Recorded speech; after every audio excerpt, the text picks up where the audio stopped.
Yeah, please. Karbon emisyon limitleri ve çevresel riskli oturumumuz devam edecek. Levent Kenar hocamız, Profesör Doktor Levent Kenar hocamızın moderatörlüğünde İngilizce olarak oturumumuz gerçekleştirilecektir. Okay. Good afternoon. I think it's just time for saying good afternoon at that time. So our main topic for this session is the carbon emission limitations and environmental risks. So I really would like to announce this session name by face-to-face, but as the Süreyya Hanım knows the situation about the negative meteorological conditions, that's why we are now doing this online. So just for the time limitation, I would like to pass to the speaker. The first speaker is the Semyon Polinov. Is he here? Polinov from Israel, Haifa University. And he is the analyst of the Geographic Information System and Remote Sensing. And he has more than 15 years experience in the geospatial data management, modeling, analysis, in the design and management of GIS projects for the research applications, including the geoprocessing of the vector data, cartography, and 2D and 3D data. And he's also experienced in the research design and in geospatial data fusion. Yeah, the floor is yours, Dr. Semyon, please. Thank you, Professor. Thank you, everyone. So my name is Semyon. I will now raise my presentation. 2 seconds, I will share it.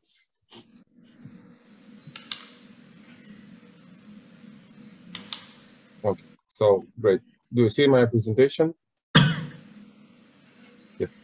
So thank you for your presentation. I'm really happy to share my knowledge, my ideas, some of my results of my research, and here I create some presentation that describe how I see that we can improve our ability to collect data, to calibrate our data, to validate our data about what's going on the Earth in something that we call near real-time in long-term analysis. So I have 2 affiliations. One is my Department of Marine Geoscience at my University of Haifa, and the Maritime Policy Strategy Research Center. And let's start. My research, let's say, geographical scope, it's oceans, seas, and most of our oxygen that we are breathing, it's coming from the sea, coming from the ocean. So this is one of the reasons why I'm going to the ocean, because 70% of the Earth, it's oceans. 18% of the oxygen coming from the ocean, and the humans, we are increase our impact on the ocean. So in this way, we are impacting, interrupting, we are distorting the normal processes in the ocean. So this is the reason why I'm investigating human activities in the seas, in the oceans. I will talk mainly about 2 scopes, 2 fields. It's oil pollution from the shipping and the light pollution from the shipping. Both these phenomena, these direct human impacts, are increase the ocean, let's say, disorders, the ocean health, and directly impacting our life. It's impacted the natural process, and finally, it's of course change the climate. We increase our impact on the climate through the damaging the oceans and the seas. This is one of the maps that I'm following for the years. This map represents human activities impacts footprints on the oceans. I again raising the point that most of the oxygen we are producing, the Earth producing in the ocean. So if you are going to see it, we can see some areas, red places that represent in this map on the left side that represent the high human activities. In some places we can find something like looks like shipping routes. In the Mediterranean Sea, we can see that the Eastern Mediterranean highly more impacted than the Western Mediterranean. The Black Sea highly impacted by human activities. And if we are going to the right map showing us the changes, the temporal changes of human activities. So if we are comparing what's going on in the Mediterranean Sea, we can see that most of the Mediterranean Sea, especially the western part, we are not seeing some increase in human activities, but in our Levant area, we can see that this area it's red. And if you are merging the data about the current status and about the trends, we can see that our Levantine area, it's increasing and we are disordering the ocean, the disease processing of extracting of the oxygen, and the Black Sea really, let's say, bad situation in this direction.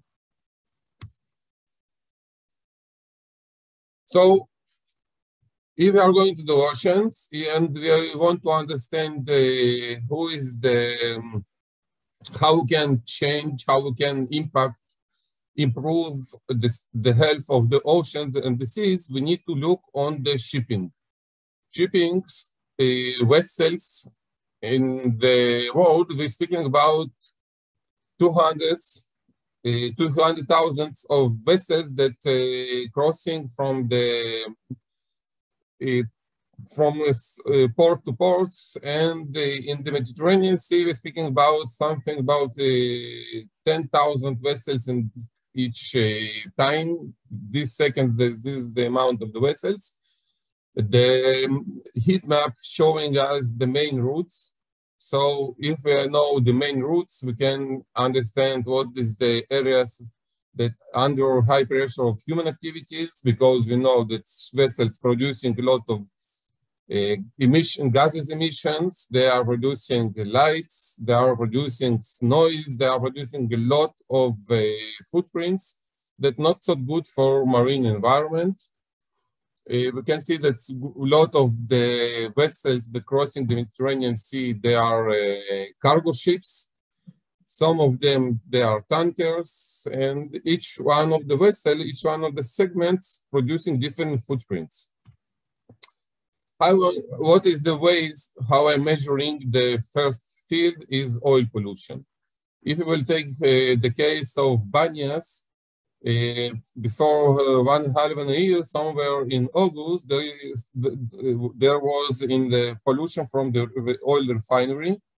So here in the left image, you can see RGB image. It's optical remote sensing. But when we are using the optical remote sensing, in the image, the raw image, we can see nothing. We need to do some spectral analysis on the data. In spectral analysis, we do some operation with the pixels on the map, and we can differentiate the clean water and the water that's contaminated by oil. But what is the main problem of the optical passive system, remote sensing system? That's here you can see the clouds. So if now, for example, in Turkey, in Israel, there is no high coverage of the clouds and the stormy weathers, using passive technologies, remote sensing technology, we can measure nothing. And the advantages on such system that we can measure in the high number of spectral wavelengths. That means that's one of the wavelengths measure for us the chlorophyll concentration. The other spectral channel can measure the salinity, for example. And when we are collecting all sources and all spectral channels, we're getting a lot of different information about the health status of the oceans. And if we are measuring it daily, on daily basis, we can create big big data, time lapse, and understand the different aspects of the environment and changes. In the right image, you can see a synthetic aperture radar. It's an active system. It's not depending on the weather conditions. And here you can see one day between these two images and how the spill are going and rising and covering more sea areas. This is an example of Togo Coast, Africa. Also, you can see one of the main pollution sources currently.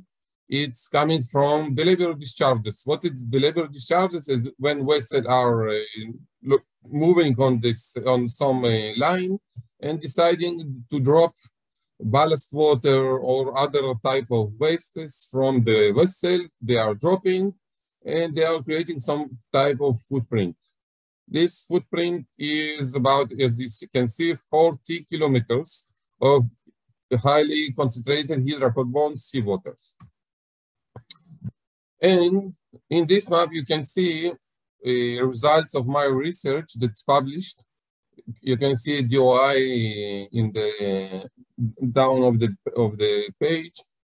The left image and the right image representing different type of oil pollution from that vessels. The left image represents results of tanker oil spills. We are speaking about the big events that covered by media, images, and with the time, we are speaking about the 77 until 2000s.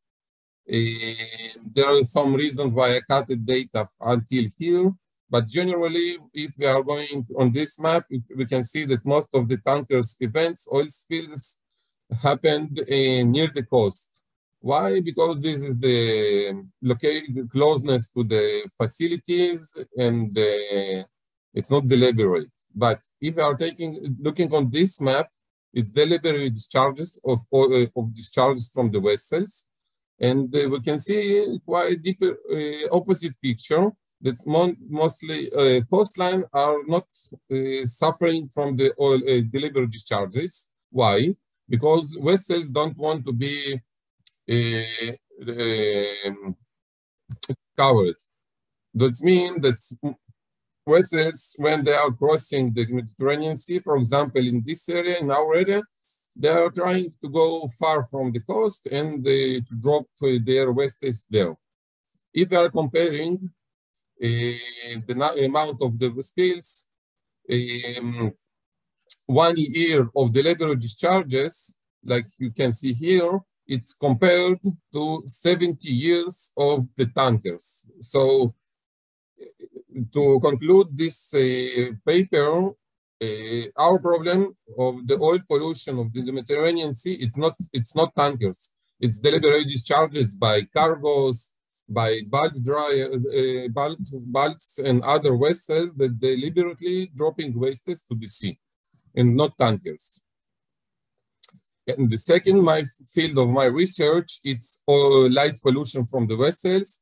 And again, if you are looking on the world map of the vessels moves, hotspots, trucks, etc., we can understand this is the areas that highly impacted by the lights. What it's mean? It's mean that organisms can produce and can live their ordinary life when in the night they can see the stars, the moon, but not the lights from the vessels. And this is something that disordering their processing, and disordering in this way they're also producing of our oxygen that we need to our lives. If we are looking on our region, we can see that from the Cairo, Alexandria until the western coast of Turkey, our areas very polluted by nighttime lights. It's mean again the organisms very highly impacted. You can see here in the north of the Delta Nilus, they're polluted by the lights. Israeli region also going far And the light pollution, it's covering a lot of areas, and it's not not creating some good marine environment to produce and to combat climate changes. This is the point. If you are looking on the ports, it's our gates to the world. Also, ports represent factories in the seas. In the anchorage areas, there is some moment, for example, in Haifa, that could be 40 vessels staying there and opening their machines, engines. There is a lot of nighttime lights. They are dropping wastes again to the sea. Also, this is a paper that's published 2 weeks before. If you are interested in understand light pollution and the light trends, is probably one of the main problem of next decades. I think it would be interesting to you to see this paper. And before I finishing my presentation, I want to show this picture. If you heard about the explosion of a vessel tanker in Nigeria before 1 month, more or less. So humans are one of the main source of the pollution of the earth. So this is my reason why I'm investigating human impacts on the earth. Here in the same picture, you can see the production of oil and gas that's emitting a lot of green gases that increase the effects of the earth warming. And here nearby, few kilometers, you can see the natural forest. I don't know what is the source, the natural forest or it's human also, but human is the main reason for my vision. That's where we can do something. And if we want to do something, we need to measure it. If we can measure it, we need to forget it. Thank you.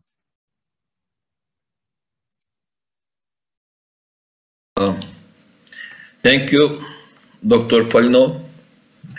I think if there are some questions, because I know that you should leave the session. Yes, from the participants, if there is some questions directly to Polino, please ask now.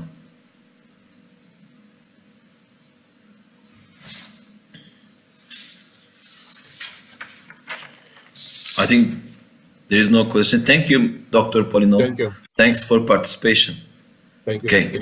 Thank you. And now our next speaker is Professor Dr. Levent Çaylan. And he is especially experienced. He is the professor of the agricultural and forest and hydrometeorology. And he has studies on the impacts of the climate change on especially agriculture. And he is also working on the serra gazı and with the drought and GHG exchange and transpiration, sorry. And yes, we are very curious for your presentation, Professor Levent. Yes, please. Thank you, Professor Kenan. And can you see my presentation, my slides? Yes, yes. Dear moderator and dear participants, before starting my presentation, I would like to thank our organization committee and special thanks for Professor Zafer Aslan and Süreyya Kumru for their invitation and for giving me this opportunity. And I'm working on agricultural and forest meteorological topics for 22 years. It means I have started to work, to study on this topic for a long time ago, not in the last years. And in this presentation, I will try to explain the relationship between climate change and ecosystem. In the ecosystem term, I will concentrate agricultural and a little bit forest ecosystem. And there are naturally some relationships between climate change and ecosystem, agricultural ecosystem. And then I will explain how, what are we doing on this topic in our country, what we have done, and also what we should do to analyze this relationship in Turkey and in other countries, especially in developing countries. And before starting my explanation, I would like to say a few words about COP meeting. What was the aim of the COP meeting? There were 4 main aims of this meeting. One of them is to secure global net zero by mid-century, and it means we have to decrease our emissions and we have to increase our sink capacity in the world.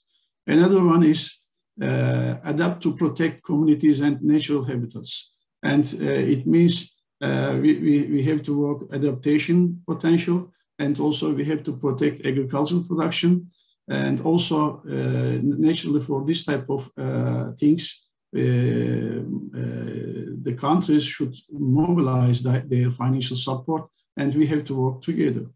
In order to secure global net zero, as I said, we have to decrease emissions sourced from different sectors, and also increase our sink capacity in the world.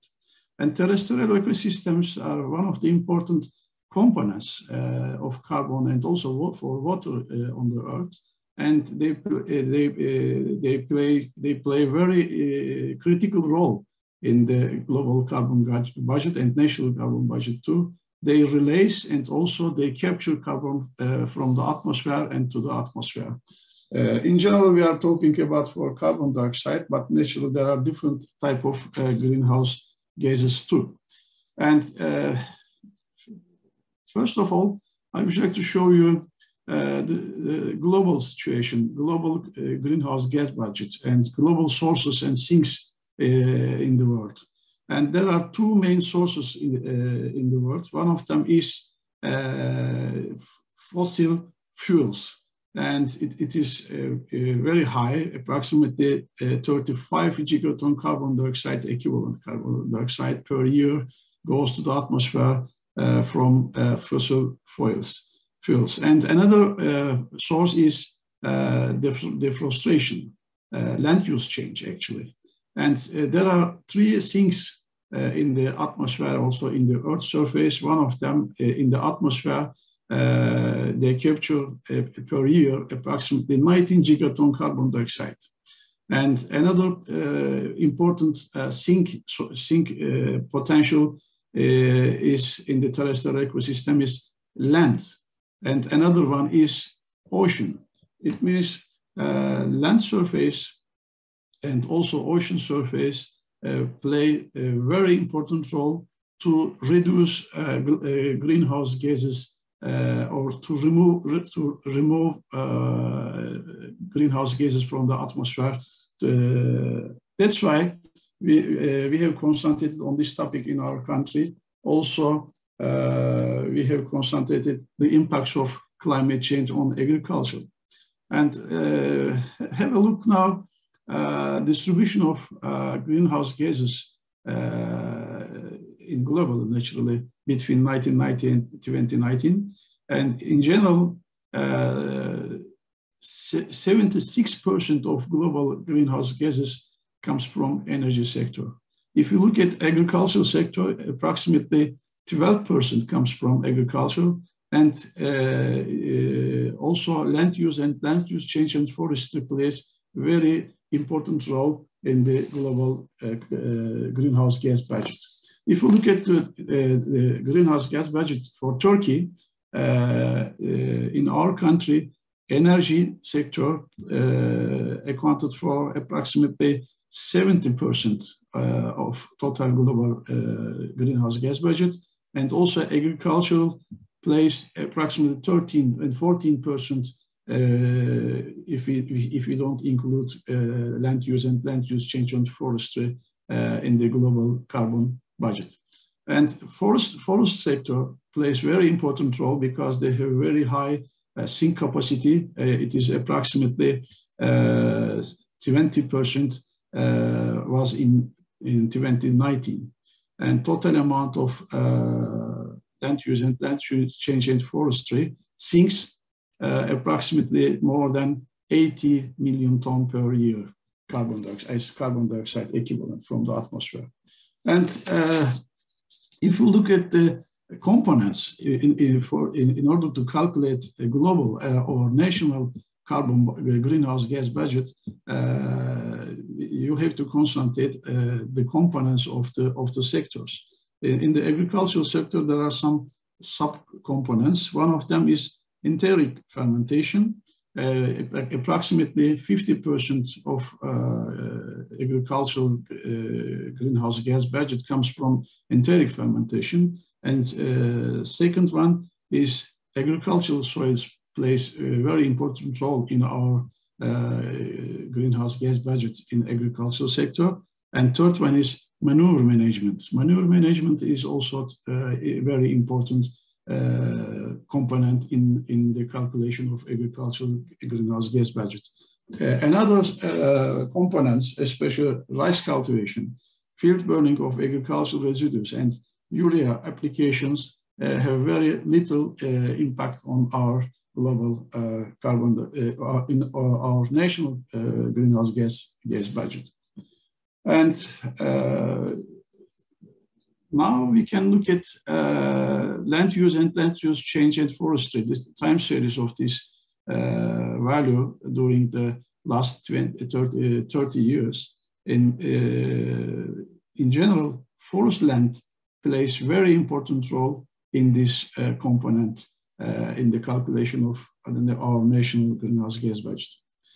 And now, in the previous session, speakers talk about the variation of climate change, impacts of climate change a little bit. For us, it is important how will climate change influence on agricultural production, for example. How will agriculture and forestry influence on climate change? I will try to explain this interaction from two perspectives. Naturally, in the last reports, IPCC reports, they have informed that in the world's region, heavy precipitation, the number of heavy precipitation is increasing, and also extreme temperatures are increasing, and also agriculture and ecological drought is increasing in some part of the world. And in our countries, there are some increasing trends for growing degree days, and also there are some increasing trends for extreme weather events. And according to these results and also model results, we have to estimate how can the agricultural production be affected by climate change, how can agriculture and forests affect climate. These are main questions. Adaptation problem, what should we do? Do we have plans for that type of things? What we have done until now, I will try to shorten my presentation. There are some negative effects naturally of climate change on agricultural production in Turkey, and evaporation and evapotranspiration will increase. Drought problem will increase, temperature will increase in general, and precipitation will decrease, and they can negatively affect on agriculture and forestry. But what is the real impact? In order to estimate the impact of climate change on agriculture, we are using some models. Climate change models, or it can be called as crop growth simulation models. We have done some applied studies. We are continuing this type of studies, especially in the trace part of Turkey. And we have collected some input data necessary models and calibrated these type of models and three types of models we have used. And we have we have modeled agricultural production, especially for winter wheat, sunflower, and maize. What will be happen in the future for optimistic and for pessimistic climate change scenarios. After the calibration of the model, it is very important calibration, because you can't use this type of model directly. You have to check the model results with the actual data. Then you have to validate the models, and then you can run the model for the future. And naturally, we have established some measurement system on the field since 2009.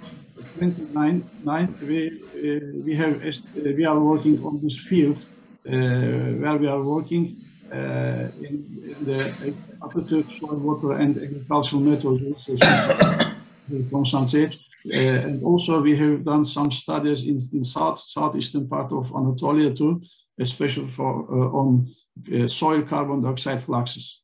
And what we are doing here, we are collecting necessary input data for the models, necessary meteorological data, crop model, and agricultural management data, etc.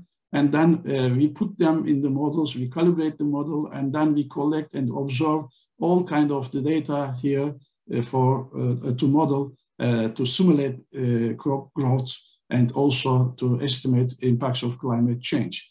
And also we are doing some studies in order to estimate carbon fluxes of crops from the atmosphere to the atmosphere during the time. And you can see some photos from the field, applied studies naturally. And naturally we have used some results of climatologists, what will be happen in the future for precipitation, for temperature, for example, not during the year, during the growing periods of crops. And then after the estimation variation of climatic data day by day, we can put these predictions, model data in the models, and then we can estimate what will be happen agricultural production. And naturally, we have estimated some results. In the last day, especially in our country, sunflower is very important topic. I would like to say some results on sunflower, what will be happen sunflower yield in the Thrace region in the future up to the end of this century. As I told you, we have used different type of models and different type of climate models results too. And according to these results, in general, sunflower production will decrease in Thrace part of Turkey, and it can, especially in Edirne, the highest decrease will be occurred will estimated in Edirne, for example, up to 44 for pessimistic scenario, and up to 33 for optimistic scenario by the SSAT model. And in addition to this yield prediction, and we have estimated what will happen drought situation in the future, for example, for sunflower, and we have estimated that drought situation will increase during the growing period of sunflower in the next years. Evapotranspiration is also my research area, and we have estimated using different type of models, and also we have compared some of the results with actual measurements, and finally we have estimated evapotranspiration could increase between 5 and 20% up to 2040 in Thrace part of Turkey.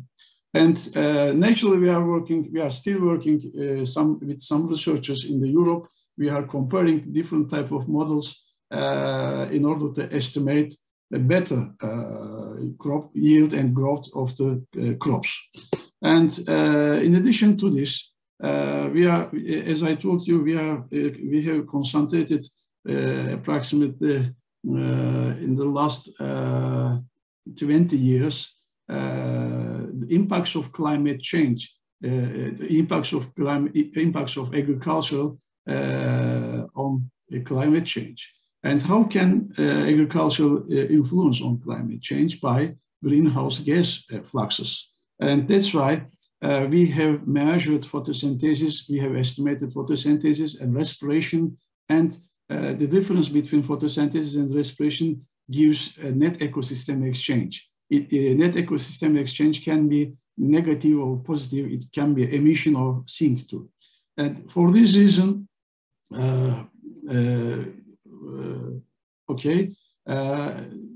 additionally, I have to give another information. We have to decrease emission from the agricultural sector. In order to decrease these greenhouse gases, there are some solutions, but we have to find some solutions in our country, in our conditions. We don't have to use the solutions developed in other countries. For this reason, first, we have to concentrate to decrease greenhouse gas emissions from the livestock, and also manure management, and also rice paddies, and also agricultural crop residues. We have some suggestions about it too, naturally.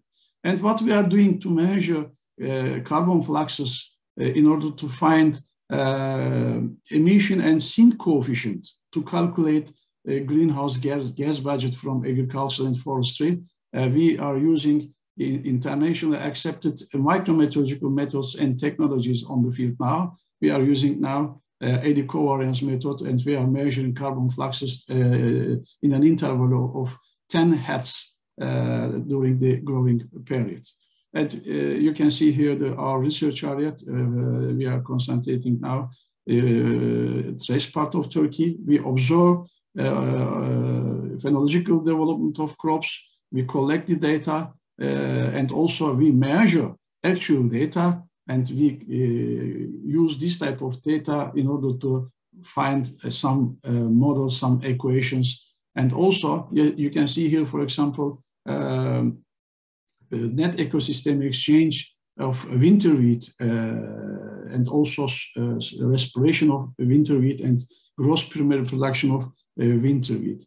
And according to our results, for example, in 1 year, in one growing period, net ecosystem exchange is about 343 gram carbon per square meter. And photosynthesis is higher than 1,000, and respiration is around 800 gram carbon per square meter. In addition to these studies, flux studies, carbon flux studies, in trace part of Turkey, we have carried out some experimental studies in southeastern part of Anatolia, especially to measure soil carbon dioxide fluxes. And these type of studies are the first studies in Turkey in order to estimate national greenhouse gas budget. And what should be done? How can we reduce emissions from agriculture production? This is the main question now. And naturally, there are some ways, some solutions. How can we develop new methods and technologies for this? How do we ensure these solutions to be used in practice? And you can find some solutions, but it cannot be used in practice. This is another problem. How is our agriculture production is affected by climate change?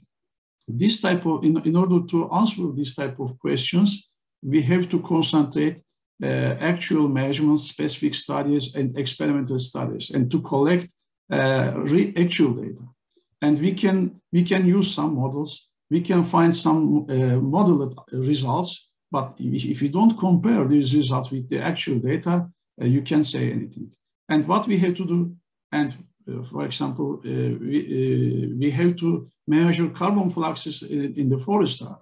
Forests have a very important role in our national and also global carbon budget. And also we have to concentrate for this type of specific studies. The solution is we have to, especially, this is the main problem in developing countries, in our country too, we have to expand our database. And also we need long-term research activities. And also we need we have to use our experienced researchers for this type of things in order to plan for the future research activities. And also, we need better organization and sustainable support for this type of activities. And in the COP26 meeting, they have estimated some targets.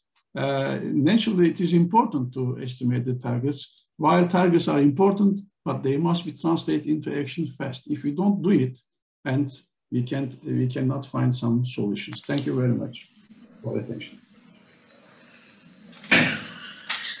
Okay, thanks to the Professor Dr. Levent Saylan. And if there are some questions, we can get one or two questions or any contributions.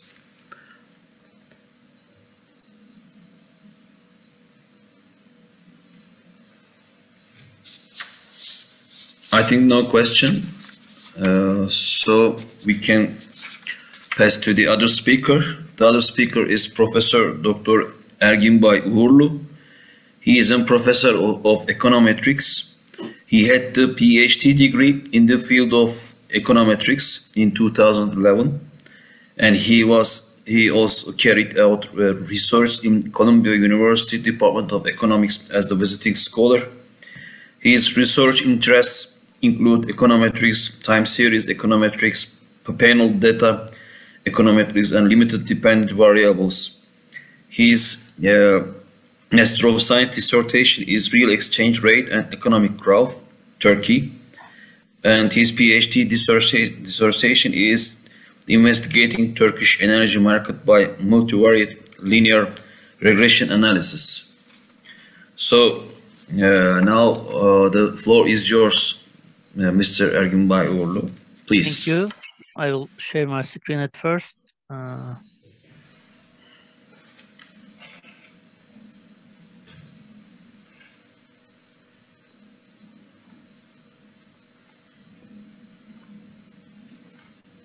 I think you can see my screen. Is there any problem with the screen? You can see? No. Yes, we can see that. Okay. Thank you for your comments. Today I will try to explain what's climate change, what's the climate change mitigation, and how can we use renewable energy sources for this climate change mitigation. Then I will start with the invention of the climate change. When does it start?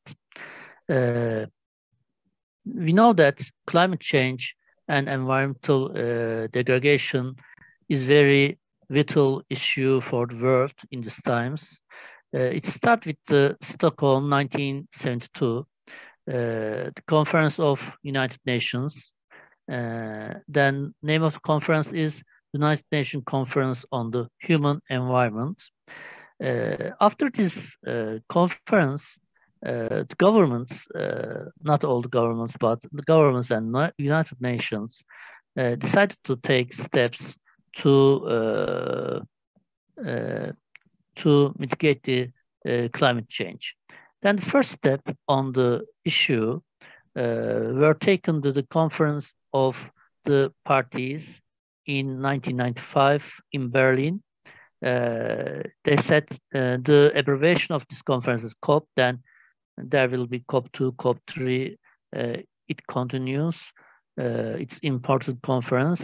After this conference, you can say this is the main step, Kyoto Protocol, 1997, because it is voted by the 165 nations. Then the aim of these governments, aim of the nations, is to reduce the greenhouse gases to the 1919 level during the period from 2008 to 2012. They continue to reduce the greenhouse gases. And also, this protocol was in the third conference of the parties, COP3, to the United Nations. Then after this, COP13 came. Then in COP13, it was decided that developing countries should be compensated for the adaptation cost of the climate change.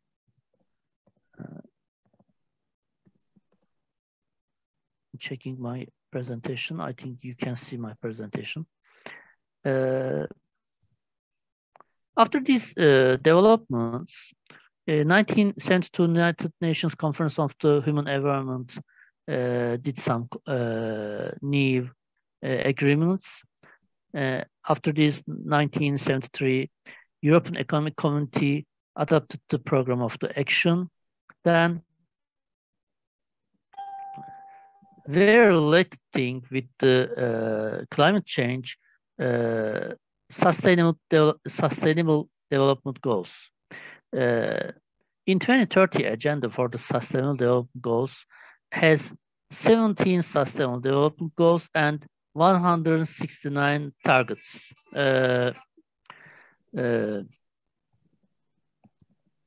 I'd like to talk about these goals and targets, but before I will give them, next slide, I want to say that subsequently there was a slowdown in 1916 following several events, starting with the January drop to China stock market, which had echoed in stock markets. Also, you know that after the COVID-19 pandemic, there's a slowdown about the climate change mitigation, but also because of the lockdowns, there was a positive effect on climate change because of lockdowns, energy emission, CO2 emission decrease, production decrease. Because of the production in the countries, it has a positive effect on the CO2 emission.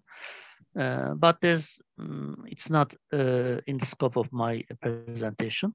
You can see the logos and icon of the 7 sustainable development goals.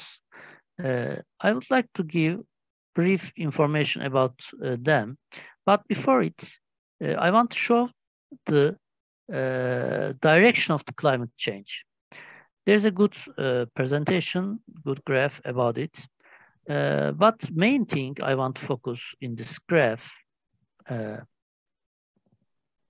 At first, you can see human activities. Some of the human activities starts to increase CO2 emission and other greenhouse gases, but main problem is mainly CO2 emission. Then after increasing CO2 emission, greenhouse effects start. Then climate change process starts, but it starts with the human activities. We have several activities: transportation, heating, industry, agriculture, etc., etc. Then also one other thing, land use change.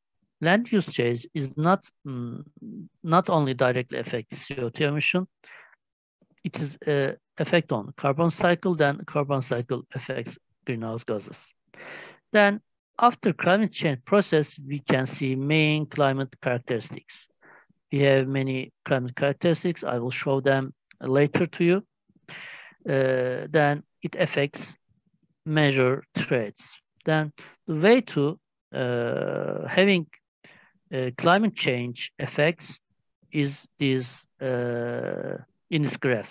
It starts with the human activities, then climate change process, then some main climate change characteristics occurs. After them, they made measure traits.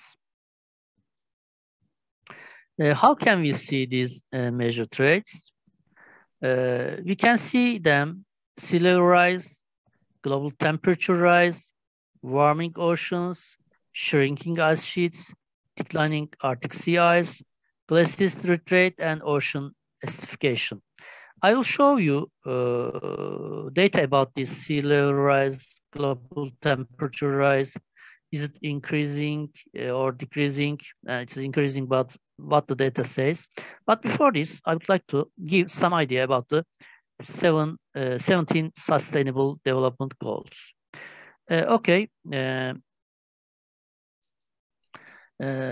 These goals has one name and one definition. For example, no poverty definition is end poverty in all its forms everywhere. Zero hunger, end hunger, achieve food security and improved nutrition. Good health, ensure healthy lives and promote well-being for all at all ages. Quality of education, ensure inclusive and equal education for everyone. Gender equality, achieve gender equality. Clean water and sanitation, ensure available and sustainable management of water and sanitation. Affordable and clean energy, it's related with our topic. Ensure availability and sustainable management of water and sanitation for all. 7, affordable and clean energy, ensure access to affordable, reliable, sustainable, and modern energy for all. Decent work and economic growth, promote sustained, inclusive, and sustainable economic growth. Industrial innovation, build resilient infrastructure, promote inclusive and sustainable industrialization, and foster innovation.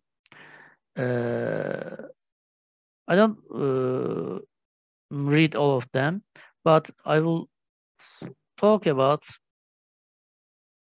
climate change action. It is one of the sustainable development goal.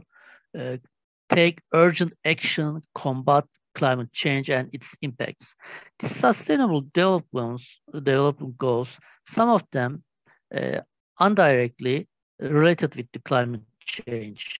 For example, clean water, it's about climate change because it is related with the climate change amount of water.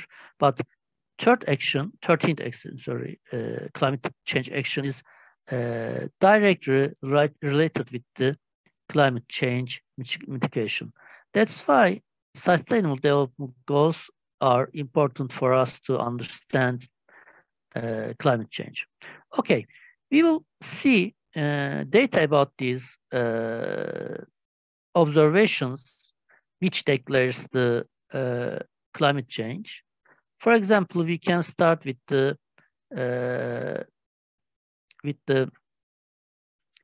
CO2 levels. You can see CO2 levels start with the 1000, year 1000. Sorry, it is sea level centimeters. Global CO2 levels and temperature source. It's source, but it is sea level centimeters. Okay, so you can see that year 1000, it's approximately 10 centimeters, not 10, but approximately 10 centimeters. It increase, decrease, but it's not under, sometimes it's under 0, you can see, but here is 1400, but it's not higher than 10 until approximately 1990s. Okay, but the turning point is here. I think it's approximately Industrial Revolution. After this, we can see very high increase in sea levels. It wasn't more than now. We reach 20 centimeters. Okay, this is same source, carbon dioxide level. Also, until 1990s, it is under some amount of carbon dioxide emission, but after this, it's increasing, and also temperature is increasing. You can see both temperature and the carbon dioxide emission here. Then, if you remember, we have some observation to understand is there a climate change? These are the proxies. These are the data to prove it. Also, global ocean temperature anomalies. You can see the anomaly only in 1944. There's big increase, but you know there's a war, Second World War. That's why it increased, I think. But after 1977, starts to increase. We can see some decreases, but it's not too much. And then general trend is increase. Then it reaches 0.2 to 0.8. Then not our aim, the aim of the United Nations, they want to make it under 2 Celsius. Look at the Antarctica mass. If you remember, there is one, sorry, where is it? Warming oceans. There's another observation, shrinking ice sheets and declining Arctic sea ice. You can see, you can check. Antarctica mass, you can see Antarctica mass is decreasing very fast, 0 to negative numbers. Another observation, Greenland mass, it's decreasing too. Then we show that the IPCC fourth assessment report declares these observations. Then we can see this year at least 2018, because after the COVID-19, I didn't put them. We can see there is a data to understand decreasing Arctic Greenland mass, decreasing extent of the Arctic Sea, increasing CO2 consumption. The data shows us there's a climate change. Okay, how can we mitigate with the climate change? Then what are the costs of the climate change mitigation or adaptation? Okay, cost of the mitigation, cost of reducing greenhouse gas emission, cost of adaptation, cost of adapting society to the climate change. Benefits of the mitigation: avoided climate change damage because of less climate change as a result of mitigation measures. But if you try to adapt to us climate change, we have cost, but we have one definition. What's the definition? What is benefit? Sorry, what's the benefit? Avoided climate change damage because of the adaptation to climate change. Then we have some emission trajectories, CO2 equivalent, gigatons, and parts per million CO2 equivalent data is given. These are the trajectories. Then to reach this trajectory, we need some reduction. Then we have some targets. In 2050, we have to make emission 550 ppm CO2 equivalent. Then reduction will be median 32 gigaton CO2 equivalent. For 2100, it is this 550 parts per million CO2 equivalent. Then median reduction is 17. For here, 450 ppm CO2 equivalent and median is 24. Then end of the century, we will reach negative 9 to 5 gigaton CO2 equivalent. Then in end of the century, our aim means the United Nations aim, based on the Sustainable Development Goals also, close to or below zero emission. We want to reach zero emission.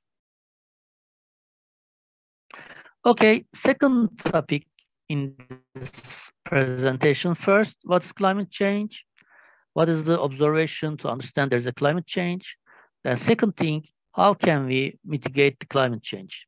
Then we will focus on one of the mitigation way, renewable energy. We have many mitigation way, but one of them is renewable energy. Then it is related with the Sustainable Development Goal 13. Sustainable Development Goal 13 of the United Nations is mainly focused on climate change and mitigation of the climate change. When I'm reading climate change, when I'm reading Sustainable Development Goals definitions, I focused on the goal 13, and I said that it's directly related with the climate change mitigation. Then focused on climate change. Then renewable energy use and increasing the share of renewable energy is one of the strategies to decrease CO2 emission. Then how many renewable energy sources we have? We have 6 different types of renewable energy sources: wind energy, solar energy, hydro energy, bioenergy, geothermal energy, and marine energy. Okay, in this figure, we can see the renewable energy consumption in the world, but they are very different amount of energy consumption. The variables, we can see the data in terawatt hours, but because of big differences, natural gas, I need natural gas, natural gas, and traditional biofuel. Where is traditional biofuel? Consumption on the left axis, okay?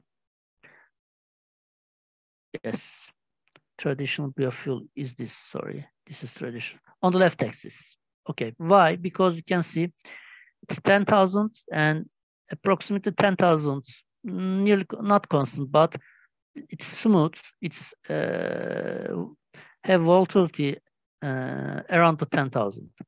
But hydropower or the renewables, wind and solar, they are 5,000, 4,000, 3,000. Then if you want to put them in same axis, it will be like this. For example, for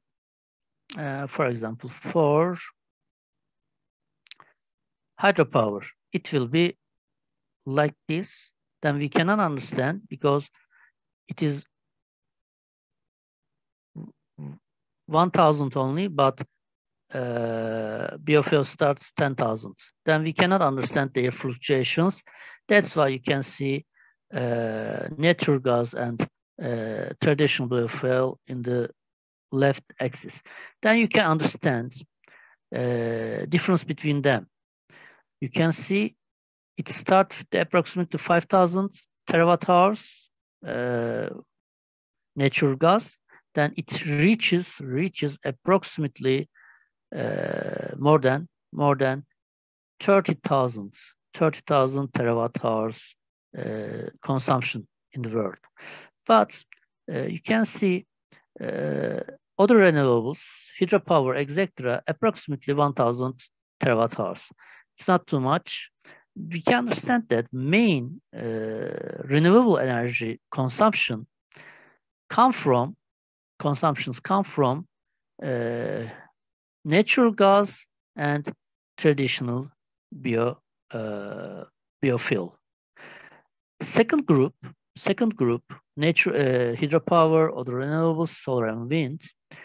We can see that majority of the consumption come from hydropower. Then we can say that main renewable energy source, not main, it's better thing is main renewable energy consumption come from natural gas. Second, traditional biofuel. Although there is a very big difference, very big gap between hydropower, but hydropower is the third one. But there is a very huge gap between them. Then one more thing, we can increase other renewables. We can increase solar energy. We can increase wind energy. But natural gas is mostly used renewable energy sources. Then I would like to show renewable energy consumption of the countries. You can see some countries have a very high consumption. Sweden, these are the years. All dot shows 1 year. All red dot shows the mean of the country. You can see mean of the Australia is here. Belgium is very low. Bulgaria very low. These are the European countries. Then if we have an overview, we can see Australia,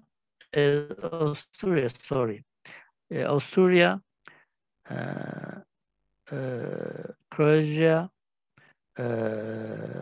Finland, Latvia, and Sweden has a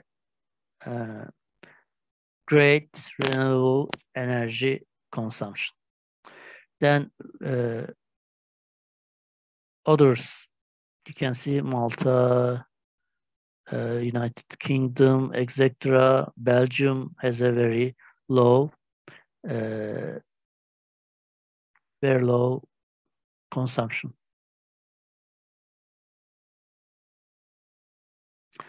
Again, we will continue with the global share of energy consumption. We can see main gray one, main energy consumption is crude oil. Natural gas as a renewable, natural gas is a clean energy, one of the clean energy. It's a very good proportion, approximately 20%. One more thing, coal. Coal is 30%. Then other renewables, sometimes you don't have green, then it's very low. We can say that the main energy consumption come from fossil fuels, still fossil fuels. Then we have to decrease them to decrease CO2 emission. Okay, at last, I gave the source of the energy and the resource and the produced energy. I will focus on produced energy because we want to decrease crude oil consumption and coal consumption. You know that coal consumption mainly used at homes, and it can be used for electricity, for homes heat.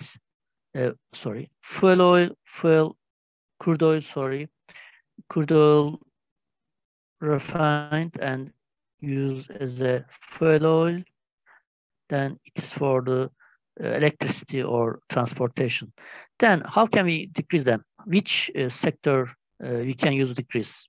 For bioenergy, it's used in electricity and heat. Direct solar energy used in electricity and thermal energy. Geothermal energy produce electricity and district heating. Then hydropower electricity. Then wind energy, electricity. Then we have to focus these sources to use these energy sources.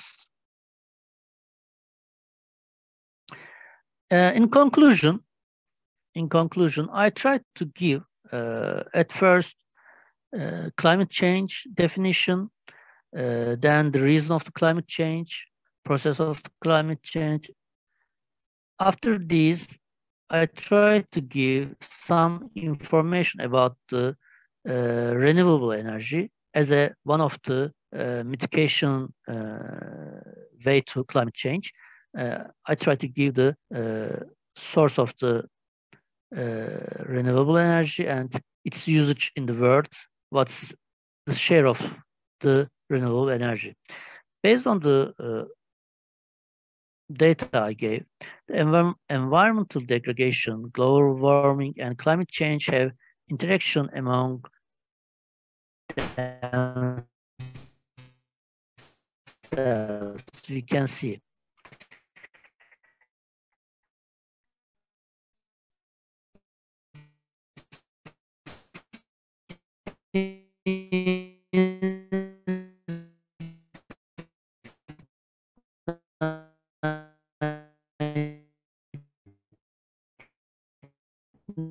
In Kyoto Protocol, we can see growing attention and non-governmental organizations.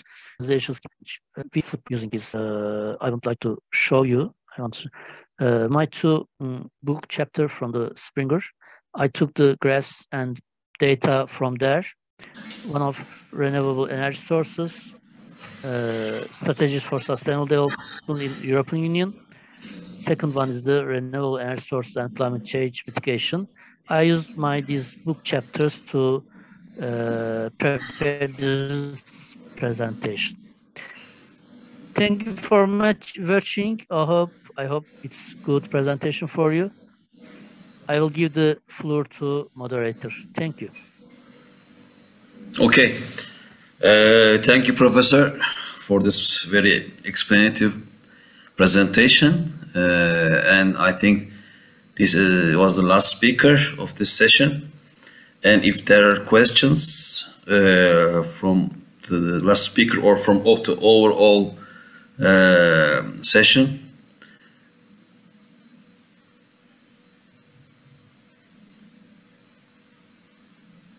I think there is no question. So I think this is the last session before the lunch. And I wish you a very happy lunch break. And I think, is that right? We will meet at the 14:30 with Turkish time. Okay. 2:30. Yeah. Yeah, we will meet in the same platform at 14:30, 1430 with the Turkish, with the Istanbul time. So wish you a very successful conference. Okay, bye.